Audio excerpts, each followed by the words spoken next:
Alright, next, let's talk about Shield Bash. Shield Bash is another good skill. It's a knockdown skill. I use it to force people into jumping, which is that flip skill that I was talking about in my Berserker video. This skill, pretty much you jump up immediately. You can flip in midair, all that type of stuff. But even though the description doesn't tell you it, it just says you flip back up when you're knocked down or blast up or whatever to get up immediately. They don't tell you that this gives you damage immunity. Once again, either poor translation or this is a bug that everyone's abusing because no one even knows it's a bug besides me and a select few people.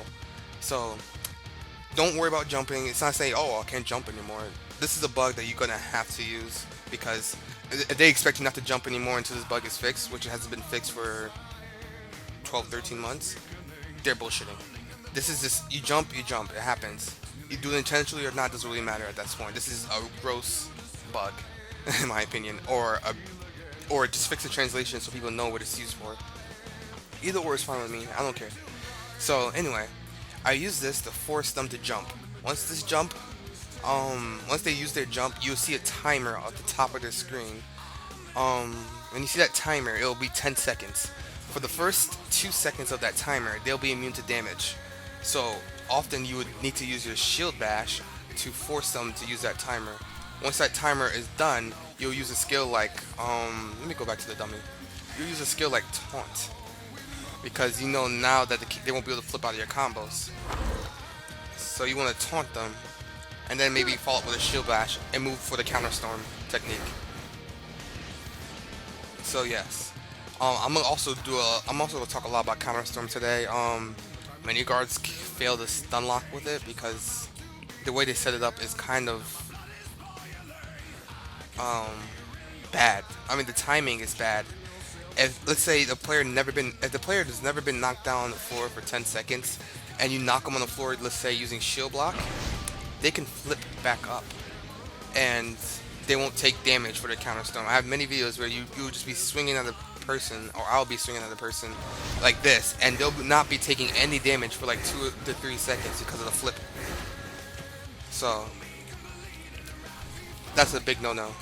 So you want to make sure you hit them with preferably shield block, not shield block, shield bash, and watch for them to flip. If they flip, you can follow up with a swirling shield, reckless rush, and go in for the kill.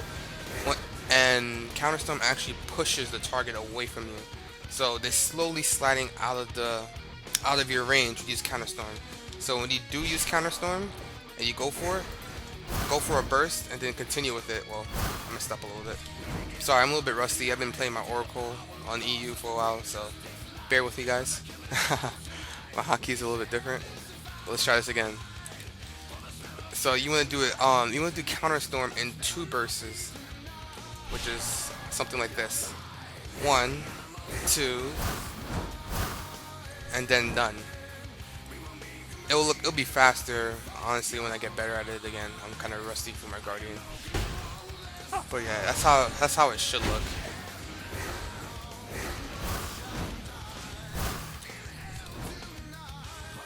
I mean, I often just follow up with a shield bash into a swimming attack into a counter storm because it brings them closer. But yeah, I'm not even sure how I did it before. Yeah, I'll get back into that. Anyway, shield bash. This is a dummy. This is a what's the word I'm looking for? This is a trick. I use it as a trick. Shield bash is just like I'm bashing you to the floor, but I'm actually not trying to kill you right now. I'm waiting for you to burn your hide, your over limit, whatever type of defensive stats you have. I'm trying to pressure you. I pressure people until they burn their hides, their over limits, their invincibles because it's a mind game the way I fight. So you want if you burn a ranger or oracle's hide, you kind of have the okay to say, "You're okay. It's time to stun lock you."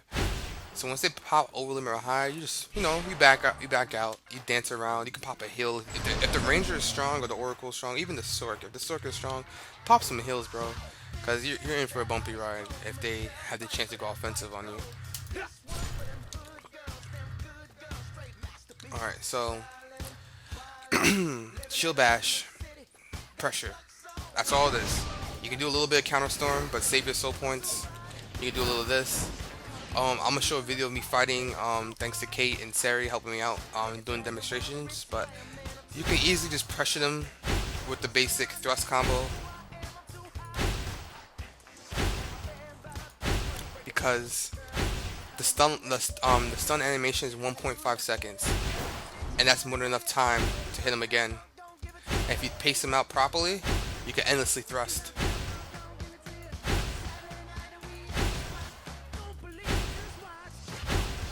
A little bit off, but yeah, you get the notion. And if you're a good guard, landing this combo will be cake. And if you're a new guard starting off, practice. Every sanctuary should have at least a little bit of a training dummy technology activated, and just practice the timing, get better at it. I mean, some of this stuff I practiced took months that players take for granted. And a lot of players are copying the stuff that I had done, but they don't understand the amount of training that I went through just to unlock and figure out some of these tricks I did learn.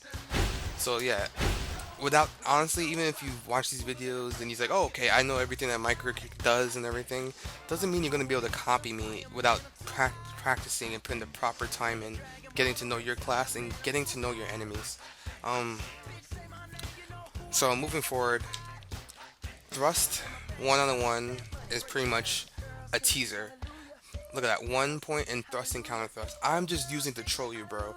It is just me putting fake pressure on you, so you will panic and pop your hide, your over limit, your invincibility, whatever. Just fake pressure. That's all. Shield bash, thrust, fake pressure.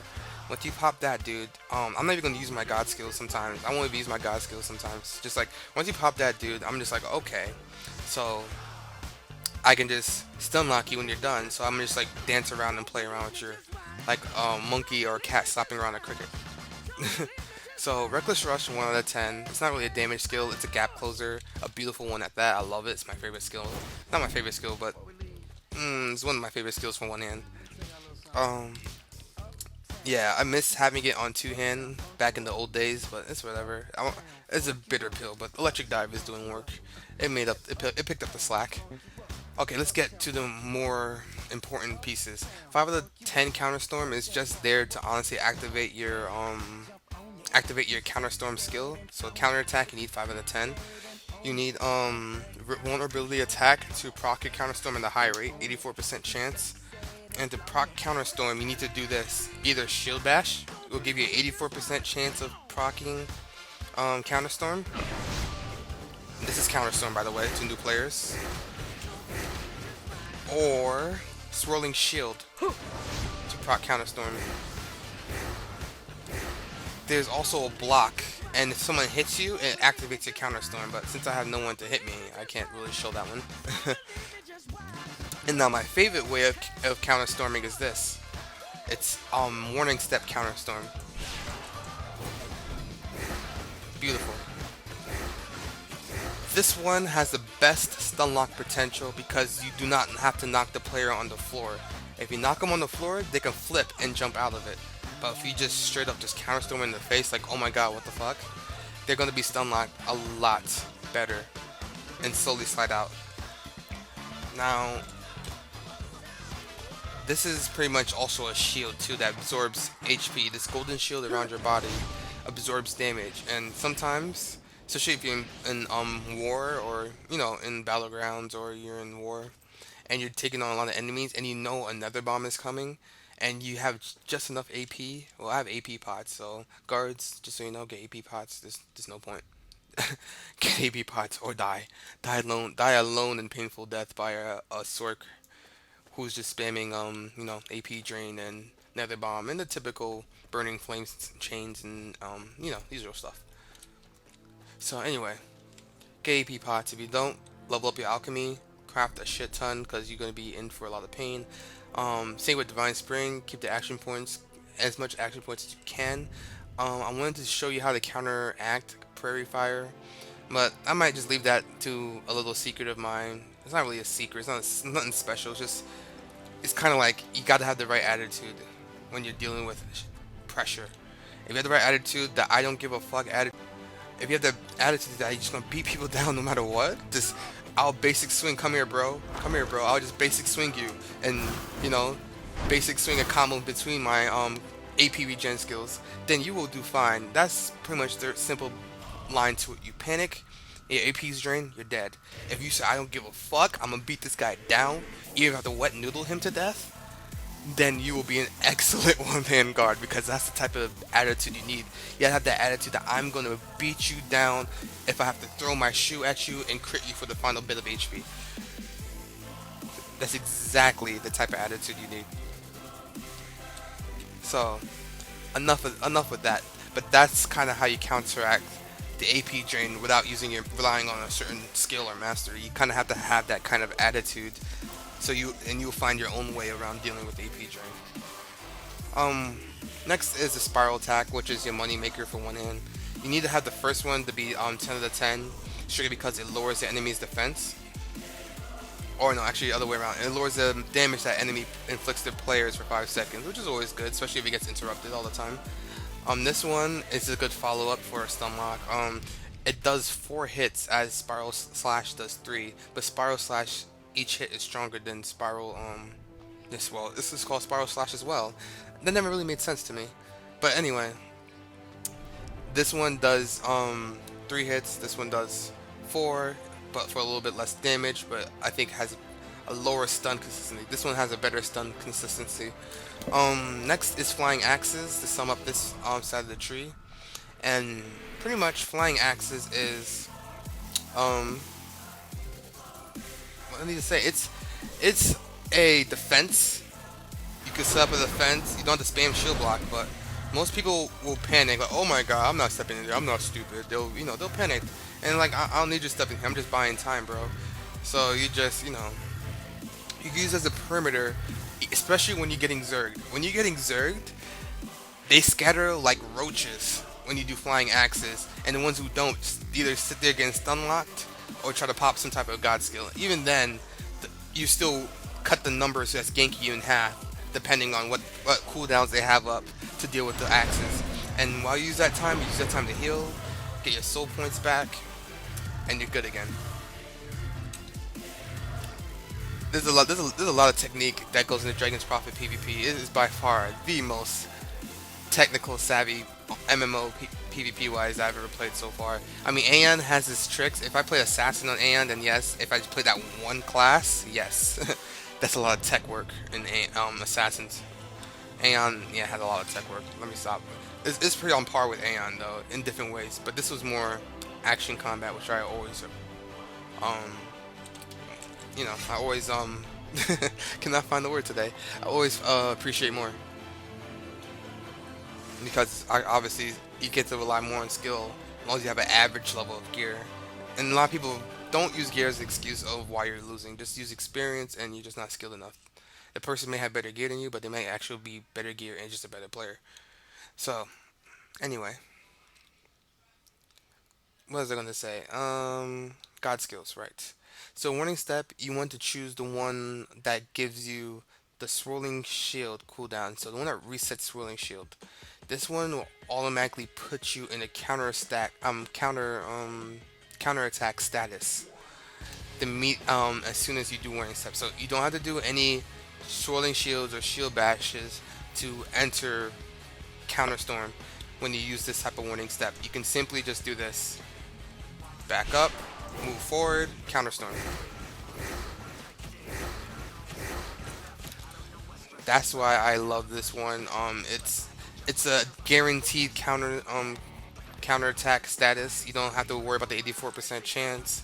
But you gotta know when to use it, because you're using warning step, which is a possible, CC breaker or stun breaker, to actually do something offensive instead of defensive. So you gotta make sure you're using on an opponent who can't just punish you for wasting your warning step for an attack. Or not an opponent, just timing. Timing is everything in this game. Alright, so with that being said, warning step 1 out of 10. It activates your counterstorm. Pretty self-explanatory. Shield of Fortitude. Shield of Fortitude can buff players, your dragons as well. I choose the one that knocks you down because I rely on combo locking. So I'm trying to use as many skills that knocks you on your butt as possible. And you have to choose the one that does zero damage, but it's a guaranteed knockdown if it lands on the player. So that way they could burn their jumping skills. I always make sure they burn their jumping skills. I mean, it is imperative. So you can so you can counter storm lock them and everything in between.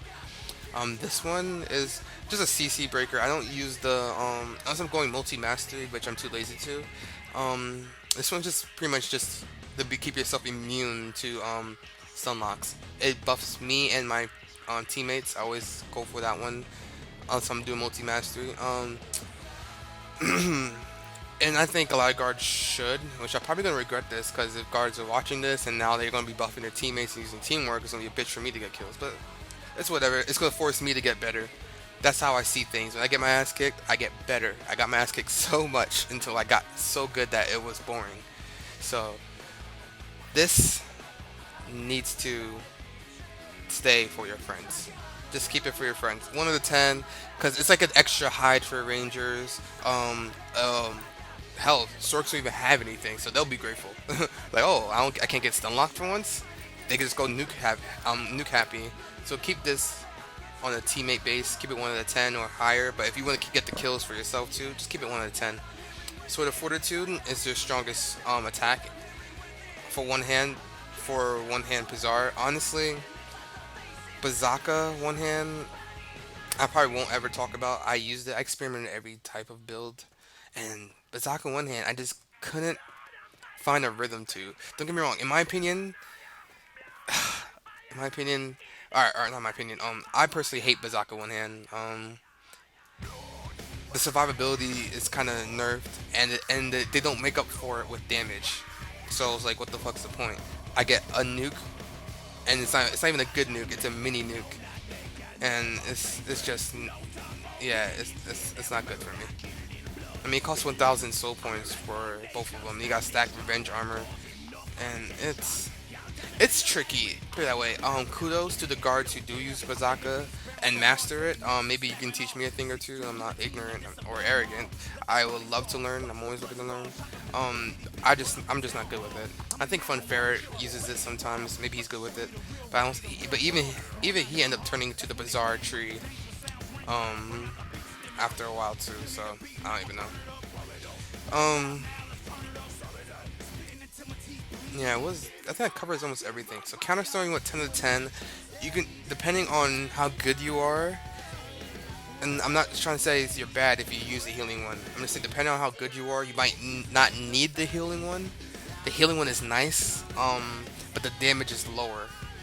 So sometimes if you're counter storming someone for too long, and that extra 2 or 3 seconds is just what they need to get their hide or their over limit or whatever off again, it can fuck you. So, excuse my language, but yeah, it can screw you over.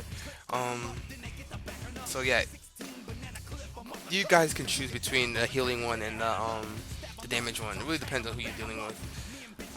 If I was dealing with like a really strong Sork, I would go with the healing one. If I'm dealing with Rangers and Oracles, I will go with the damage one. Sword of Fortitude, always choose the one that reduces the damage you receive from monsters and players. Do not use the other one. The other one is too single based, and the other one actually just reduces the damage that player does to you. I'd rather reduce the damage I receive from everyone when that buff is on, because I'm always doing 1 versus 5, 1 versus 4, 1 versus 6, or whatever. So I like to just reduce that amount of damage as much as possible. Next, you want to carry over to the Bazaka tree. Use the Warlord buff as your second CC. So this, alright, so this gives you 12 seconds. Warlord gives you, well, it gives you 15 seconds. Either way, with Bazaka, you can easily just pop this, switch to one hand, like you see in many of my videos. This, it doesn't